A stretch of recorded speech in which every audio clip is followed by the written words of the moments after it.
እንግዲህ ቃሏን አጥፋለች ማለት ነው። ከቡርኬ ጎን እሆናለሁ ምንም ችግር የለውም ቢፈጠር ምንም ቢልም ምንም ችግር የለውም ብለው የነበረው እንግዲህ በኋላ ምንም እንዳላይ ካንተ ጎን አልሆንም ምንም አላረግም ምንም ካንተ ጋር መሆን አልፈልግም ብለዋለች ማለት ነው። በሚያሳዝን ሁኔታ ማለት ነውና ያሳዝናል። ማርያምን በጣም የሚያሳዝነው በጣም ልብ ይሰብራል ማለት ነውና ይሄን ነገር መስማት ይሄን ነገር የሆነ አክሴፕት ለማድረግ ምናምን በጣም ከባድ ነው። እንግዲህ ይሄን ነገር ያለችው እዩ የሆነ ነገር አድርጋባቸዋለች። ቡርኬና ሃይሚ እንዲለያዩ ቡርኬና ሃይሚ በቃ እንዳይስማሙ የሆነ ነገር እንዳይሆኑ የሆነ ነገር ስላደረገችባቸው እንጂ ሃይሚ ምንም አይነት ነገር ቢፈጠር ምንም ነገር ቢሆን ካንተ ጎን አለው ምንም ችግር የለውም እያለችው ነው የነበረ። ገባችሁ አይደለ?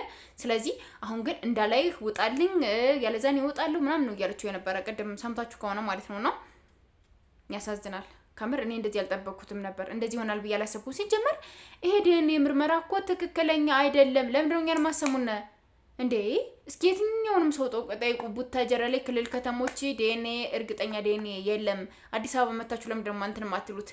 ሃይሚም ተረጋጊ፣ ቡርኬም ተረጋጉና አዲስ አበባ ላይ ሆናችሁ መታችሁ እዚህ ጋር ያለውን ነገር በደንብ አድርጋችሁ ብታዩ እዚህ ጋር ብትመረመር ምናምን እርግጠኛ ነኝ 100% ልጁ የቢኒ ነው ምናምን የዛነ ነው መሆን ያለበት እንጂ የቡርኬ በጭራሽ አይሆንም።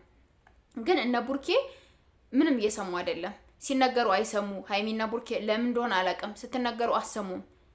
የልጅቱን ሀሳብ የልጅቱን የሆነ ነገር ብቻ ነው አክሴፕት የምታደርጉ። ለምንድነው ይሄ ነገር መስማት የሚያቅታችሁ? ለምንድነው መስማማት ያቃታችሁ? ለምንድነው ማዳመጥ ያቃታችሁ እንዴ? መጀመሪያ ሲጀመር ልጅቱ ውሸቷን ነው የናንተን ህይወት ለመበጥበጥ ገና ታያላችሁ። ሃይሚና ቡርኬ ላይ ገና ብዙ ነገሮች ታደርጋለች። ብዙ ነገሮችን ቡርኬ እሷን እንዲወድ ሃይሚን እንዲጠላ ባታደርግ ምን አለት ነው ያላችሁ አዲስ አበባ ላይ የሚቆዩት ነገር። ስለዚህ ሀቡ እና ሀብቴ ምናምን እና ፍፄ ወደ አዲስ አበባ እንዲመለሱ ማድረግ ነው ያለባችሁ። እነዚህ ልጆች በቃ ወደ አዲስ አበባ ይመለሱ።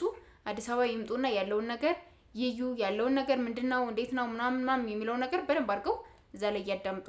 ከዛ ውጭ ምንም አይነት ነገር እንትን ቢባል ኔቨር ከመሬም ነግራችሁ መጨራሽ ማለት ነው መጨራሽ ሃይሚና ቡርኬ የሚስማሙበት ደረጃ ይደርሳሉ ብዬ አላስብም፣ እንደኔ ማለት ነውና ምንም ማድረግ አይቻልም።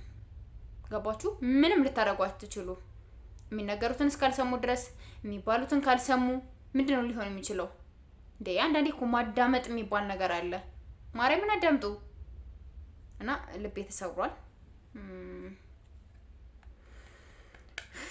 እስኪ የእዩን እህት አወራታለሁ ማታ ከቻልኩ። ስልኳ ነበረኝ በባለፈው ምናምን፣ አሁን ላይ ይኖረኝ አላውቅም። እስኪ አወራትና ያለውን ነገር ከህይወታቸው እንድትወጣ ምናምን እነግራታለሁ ምናምን። ለማንኛውም ወዳቸዋለሁ። ብዙ ማውራት አልፈልግም፣ አስጠልቶኛል። በቃ እነሱ ደስ ብሏቸው ካላዩ ሆነ ያስጠላኛል፣ ይደብረኛል። ማውራት ራሱ ያስጠላቸዋል አይደል እንዴ? እና ባይ ወዳቸዋለሁ።